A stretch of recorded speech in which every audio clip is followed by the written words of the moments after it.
ఆకాశవాణి ప్రాంతీయ వార్తలు చదువుతున్నది ఏబిఎస్ఆర్ మూర్తి. ముందుగా ముఖ్యాంశాలు. కేంద్ర ప్రభుత్వం అమలు చేస్తున్న సంక్షేమ పథకాలు అర్హులందరికీ చేరేలా ప్రజాప్రతినిధులు చర్యలు చేపట్టాలని రాష్ట్ర గవర్నర్ అబ్దుల్ నజీర్ అన్నారు.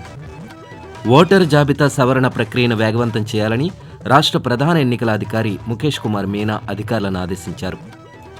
జాతీయ రహదారుల అభివృద్ధిలో భాగంగా శ్రీకాకుళం జిల్లాకు కేంద్రం 1,400 కోట్ల రూపాయలు కేటాయించిందని బీజేపీ రాష్ట్ర అధ్యక్షురాలు డి పురంధేశ్వరి తెలిపారు. రానున్న 2 రోజుల్లో దక్షిణ అండమాన్ సముద్రంలో ఉపరితల ఆవర్తనం ఏర్పడే అవకాశం ఉన్నట్లు వాతావరణ శాఖ వెల్లడించింది.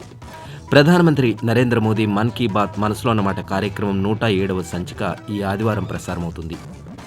ఇక వివరాలు. కేంద్ర ప్రభుత్వం అమలు చేస్తున్న పథకాలపై ప్రతి ఒక్కరూ అవగాహన కలిగి ఉండాలని రాష్ట్ర గవర్నర్ ఎస్ అబ్దుల్ నజీర్ అన్నారు. ఈరోజు గుంటూరులో వికసిత్ భారత్ సంకల్ప యాత్రను ప్రారంభించిన అనంతరం గవర్నర్ మాట్లాడుతూ ప్రభుత్వ పథకాలు అర్హులందరికీ చేరేలా ప్రజాప్రతినిధులు, అధికారులు చొరవ చూపాలన్నారు. అర్హత ఉండి పథకాలు అందని వారి వివరాలు సేకరించాలని గవర్నర్ సూచిస్తూ हमारा संकल्प विकसित Bharat campaign has been taken up by adopting a whole of government approach with the active involvement of various ministries and departments of the government of India to ensure the widest possible participation of all concerned for the benefit of citizens of the country and to realize the vision of Viksit Bharat. ఈ కార్యక్రమంలో భాగంగా central bureau of communications వారు ప్రచురించిన మన సంకల్పం వికసిత్ భారత్ పుస్తకాన్ని, గోడపత్రికను governor ఆవిష్కరించారు. ప్రధానమంత్రి నరేంద్ర మోదీ ఈ నెల 26, 27 తేదీల్లో తిరుపతి పర్యటన నేపథ్యంలో ఏర్పాట్లపై ప్రభుత్వ ప్రధాన కార్యదర్శి కెఎస్ జవహర్ రెడ్డి సంబంధిత శాఖాధికారులతో దృశ్య మాధ్యమం ద్వారా సమావేశం నిర్వహించారు. ప్రధాని పర్యటనకు సంబంధించి కట్టుదిట్టమైన ఏర్పాట్లు చేయాలని సంబంధిత శాఖాధికారులను ఆదేశించారు. ప్రధాని తిరుపతి విమానాశ్రయం నుంచి తిరుమల కొండపైకి చేరుకునే రోడ్డు మార్గం వెంబడి విస్తృతమైన బందోబస్తు ఏర్పాట్లు చేయాలని పోలీస్ శాఖాధికారులను ఆదేశించారు. అదేవిధంగా 27వ తేదీ ఉదయం తిరుమలలో స్వామివారిని దర్శించుకునే సమయంలో వీవీఐపీల పర్యటన నేపథ్యంలో నిబంధనల ప్రకారం అవసరమైన ఏర్పాట్లు చేయాలని టీటీడీ ఈవో ధర్మారెడ్డిని ఆదేశించారు. ఓటరు జాబితా సవరణ ప్రక్రియను వేగవంతం చేయాలని రాష్ట్ర ప్రధాన ఎన్నికల అధికారి ముఖేష్ కుమార్ మీనా తెలిపారు. ఓటరు జాబితా తయారీ ప్రక్రియపై వివిధ జిల్లా కలెక్టర్లు, సంయుక్త కలెక్టర్లతో ఈరోజు ఆయన వీడియో కాన్ఫరెన్స్ నిర్వహించారు. ఈ సందర్భంగా ఓటరు జాబితాలో మార్పులు, చేర్పులు, తొలగింపులు వేగవంతం చేయాలన్నారు. 18 సంవత్సరాలు నిండిన వారందరినీ ఓటర్లుగా చేర్చాలని, పెండింగ్ దరఖాస్తులకు వెంటనే పరిష్కారం చేపట్టాలని తెలిపారు. ఆంధ్రప్రదేశ్ను అన్ని రంగాల్లో అగ్రగామిగా నిలిపేందుకు కేంద్ర ప్రభుత్వం కృషి చేస్తోందని భారతీయ జనతా పార్టీ రాష్ట్ర అధ్యక్షురాలు దగ్గుబాటి పురంధేశ్వరి అన్నారు. ఈరోజు శ్రీకాకుళంలో పాత్రికేయులతో మాట్లాడుతూ ఆమె ప్రధానమంత్రి ఆవాస్ యోజన పథకం కింద కేంద్రం రాష్ట్రానికి 12 లక్షల గృహాలు మంజూరు చేసిందని చెప్పారు. జల్ జీవన్ మిషన్కు విడుదల చేసిన నిధులతో రాష్ట్ర వ్యాప్తంగా ప్రతి పల్లెకు స్వచ్ఛమైన తాగునీరు అందిస్తున్నారన్నారు. మౌలిక సదుపాయాల కల్పనలో భాగంగా జాతీయ రహదారుల అభివృద్ధికి శ్రీకాకుళం జిల్లాకు 1,400 కోట్ల రూపాయలు కేటాయించారన్నారు. ఉద్దానంలో కిడ్నీ ఆసుపత్రి నిర్మాణానికి 50 కోట్లు, డయాలసిస్ ఏర్పాటుకు 20 కోట్ల రూపాయలను కేంద్రం విడుదల చేసిందని ఆమె తెలియజేశారు. ఉమ్మడి కర్నూలు జిల్లా పర్యటనలో భాగంగా ముఖ్యమంత్రి వైఎస్ జగన్మోహన్ రెడ్డి ఈ నెల 29న విద్యా దీవెన నిధులు విడుదల చేయనున్నారు. రాష్ట్ర వ్యాప్తంగా 11 లక్షలకు పైగా తల్లుల ఖాతాల్లో ముఖ్యమంత్రి ఈ నిధులు జమ చేయనున్నారు. ఈ సందర్భంగా అక్కడ జరిగే బహిరంగ సభలో ఆయన ప్రసంగిస్తారు. ప్రధానమంత్రి నరేంద్ర మోదీ తన మనసులోని భావాలను ఆకాశవాణి ద్వారా దేశ ప్రజలతో పంచుకునే మన్ కీ బాత్ మనసులోని మాట కార్యక్రమం 107వ సంచిక ఈ ఆదివారం ప్రసారం కానుంది. ఈ కార్యక్రమం ఆకాశవాణి, దూరదర్శన్ నెట్వర్క్ అంతటా ప్రసారమవుతుంది. ఆకాశవాణి ప్రాంతీయ వార్తలు వింటున్నారు. కేంద్ర ప్రభుత్వం అమలు చేస్తున్న సంక్షేమ పథకాల ఫలాలు చిట్ట చివరి లబ్ధిదారుని వరకు చేర్చాలనే లక్ష్యంతో వికసిత్ భారత్ సంకల్ప యాత్ర ప్రచార కార్యక్రమాన్ని చేపట్టినట్లు కేంద్ర ఆర్థిక శాఖ సంచాలకులు శోభిత్ గుప్తా అన్నారు. డాక్టర్ బిఆర్ అంబేద్కర్ కోనసీమ జిల్లా అమలాపురం పేరూరు గ్రామంలో ఈరోజు ఏర్పాటు చేసిన సభలో ఆయన మాట్లాడుతూ సంక్షేమ పథకాలు అర్హులందరికీ అందేలా ముందుగా గిరిజన ప్రాంతాల్లో ప్రచారాన్ని ప్రారంభించామని, వచ్చే ఏడాది జనవరి 25 నాటికి దేశవ్యాప్తంగా అన్ని జిల్లాలకు విస్తరిస్తామన్నారు.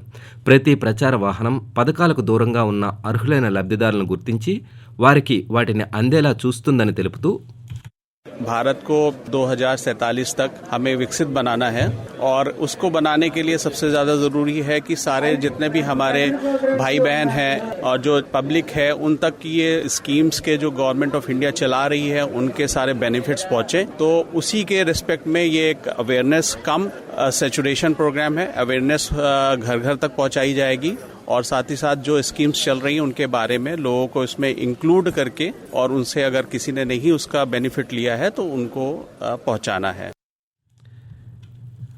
వాతావరణం రానున్న 2 రోజుల్లో దక్షిణ అండమాన్ సముద్రంలో ఉపరితల ఆవర్తనం ఏర్పడే అవకాశం ఉందని అమరావతిలోని భారత వాతావరణ కేంద్రం తెలియజేసింది. దీని కారణంగా ఈ నెల 27వ తేదీన ఆగ్నేయ బంగాళాఖాతంలో అల్పపీడనం ఏర్పడనుందని, తర్వాత అది బలపడి వాయుగుండంగా మారుతుందని వాతావరణ శాఖ తెలియజేసింది. రాష్ట్రంలో కొన్ని చోట్ల రాగల 24 గంటల్లో తేలికపాటి నుంచి మోస్తరు వర్షాలు కురిసే అవకాశం ఉన్నట్టు వెల్లడించింది. నూతన సంవత్సరం సంక్రాంతి ప్రయాణికుల రద్దీని దృష్టిలో పెట్టుకుని విశాఖపట్నం నుంచి నడిచే పలు ప్రత్యేక రైళ్లను వచ్చే సంవత్సరం జనవరి చివరి వరకు తూర్పు కోస్తా రైల్వే అధికారులు పొడిగించారు. ట్రైన్ నెంబర్ 08579 విశాఖపట్నం సికింద్రాబాద్, 08580 సికింద్రాబాద్ విశాఖపట్నం రైళ్లను 2024 జనవరి 31 వరకు, నెంబర్ 08583 విశాఖపట్నం తిరుపతి, 08584 తిరుపతి విశాఖపట్నం రైళ్లను వచ్చే సంవత్సరం జనవరి 30వ తేదీ వరకు పొడిగించారు. అదేవిధంగా ట్రైన్ నెంబర్ 08533 విశాఖపట్నం బెంగళూరు, 08544 బెంగళూరు విశాఖపట్నం ప్రత్యేక రైళ్లను వచ్చే సంవత్సరం జనవరి 29 వరకు పొడిగిస్తూ నిర్ణయం తీసుకున్నారు. ఖచ్చితమైన ఓటర్ల జాబితా రూపకల్పనలో ప్రత్యేక దృష్టి సారించినట్లు విశాఖపట్నం జిల్లా కలెక్టర్ డాక్టర్ ఏ మల్లికార్జున తెలిపారు. రాజకీయ పార్టీల నుంచి వచ్చిన ఫిర్యాదులకు పరిష్కారం చూపే దిశగా చర్యలు తీసుకోవడంతో పాటు వారం రోజుల్లో అన్ని రకాల పెండింగ్ పనులు పూర్తి చేస్తామని పేర్కొన్నారు. ఈరోజు రాష్ట్ర ప్రధాన ఎన్నికల అధికారి ముఖేష్ కుమార్ మీనా వివిధ జిల్లాల కలెక్టర్లు, జాయింట్ కలెక్టర్లతో నిర్వహించిన వీడియో కాన్ఫరెన్స్ అనంతరం కలెక్టర్ మాట్లాడుతూ కొత్త ఓటర్ల నమోదు ప్రక్రియ వేగవంతం చేశామని, ప్రత్యేక డ్రైవ్లు నిర్వహించి ఓటర్ల నమోదు ప్రక్రియ పూర్తి చేయనున్నట్టు తెలియజేశారు. యాంటీ మైక్రోబయల్ రెసిస్టెన్స్ని కలిసి నివారిద్దామని శ్రీకాకుళం జిల్లా వైద్య అధికారి బి మీనాక్షి తెలియజేశారు. ఈరోజు జిల్లా వైద్య ఆరోగ్య శాఖ కార్యాలయంలో వరల్డ్ యాంటీ మైక్రోబయల్ రెసిస్టెన్స్ ముగింపు కార్యక్రమంలో ఆమె మాట్లాడుతూ ఈ నెల 18 నుంచి 24వ తేదీ వరకు ప్రపంచ యాంటీ మైక్రోబయల్ రెసిస్టెన్స్పై మెడికల్ కాలేజీలు, విలేజ్ హెల్త్ క్లినిక్ సెంటర్లు, పీహెచ్సీల్లో సదస్సులు ఏర్పాటు చేసి ప్రజలకు అవగాహన కల్పించామన్నారు. వాల్తేరు డివిజన్ పరిధిలోని విశాఖపట్నం, పలాస, రాయగడ, విజయనగరం సెక్షన్లో పునర్నిర్మాణ పనుల కారణంగా పలు రైళ్లు రద్దు చేయగా మరికొన్నింటిని రీషెడ్యూల్ చేస్తున్నట్లు senior divisional commercial manager AK Tripathi ఒక ప్రకటనలో తెలిపారు. డిసెంబర్ 3 నుంచి 5వ తేదీ మధ్య ఆయా సెక్షన్ల మీదుగా రాకపోకలు సాగించే 21 రైళ్లను రద్దు చేయగా మరో 11 రైళ్లను రీషెడ్యూల్ చేశారు. మరోవైపు ఆగ్రా డివిజన్లోని మధురా స్టేషన్లో ఇంటర్ లాకింగ్ పనుల కారణంగా విశాఖపట్నం నుంచి హజరత్ నిజాముద్దీన్ మధ్య రాకపోకలు సాగించే 6 రైళ్లను జనవరి 8 నుంచి ఫిబ్రవరి 7వ తేదీ వరకు నిర్దేశించిన తేదీల్లో రద్దు చేస్తున్నట్లు ఆ ప్రకటనలో తెలియజేశారు. కేంద్ర ప్రభుత్వం అమలు చేస్తున్న ప్రధానమంత్రి టీబీ ముక్త్ భారత్ అభియాన్ కార్యక్రమం ద్వారా క్షయ రోగులకు అదనపు పౌష్టికాహారాన్ని అందించేందుకు ముందుకు రావాలని రాష్ట్ర ఆరోగ్య కుటుంబ సంక్షేమ శాఖ ప్రత్యేక ప్రధాన కార్యదర్శి ఎంటీ కృష్ణబాబు కార్పొరేట్ సంస్థల యాజమాన్యాలకు విజ్ఞప్తి చేశారు. ఈరోజు మంగళగిరిలో Cohance life sciences limited president MSN Reddy క్షయ రోగులకు బలవర్ధక ఆహారం అందించేందుకు కనెక్టు ఆంధ్ర సంస్థ సీఈఓ శివశంకర్ ద్వారా కృష్ణబాబుకు 40 లక్షల రూపాయల చెక్ను అందించారు. ఆకాశవాణి ప్రాంతీయ వార్తలు ముగించే ముందు ముఖ్యాంశాలు. కేంద్ర ప్రభుత్వం అమలు చేస్తున్న సంక్షేమ పథకాలు అర్హులందరికీ చేరేలా ప్రజాప్రతినిధులు చర్యలు చేపట్టాలని రాష్ట్ర గవర్నర్ అబ్దుల్ నజీర్ అన్నారు. ఓటర్ల జాబితా సవరణ ప్రక్రియను వేగవంతం చేయాలని రాష్ట్ర ప్రధాన ఎన్నికల అధికారి ముఖేష్ కుమార్ మీనా అధికారులను ఆదేశించారు. జాతీయ రహదారుల అభివృద్ధిలో భాగంగా శ్రీకాకుళం జిల్లాకు కేంద్రం 1,400 కోట్ల రూపాయలు కేటాయించిందని బీజేపీ రాష్ట్ర అధ్యక్షురాలు పురంధేశ్వరి తెలియజేశారు. ఆకాశవాణి ప్రాంతీయ వార్తలు ఇంతటితో సమాప్తం.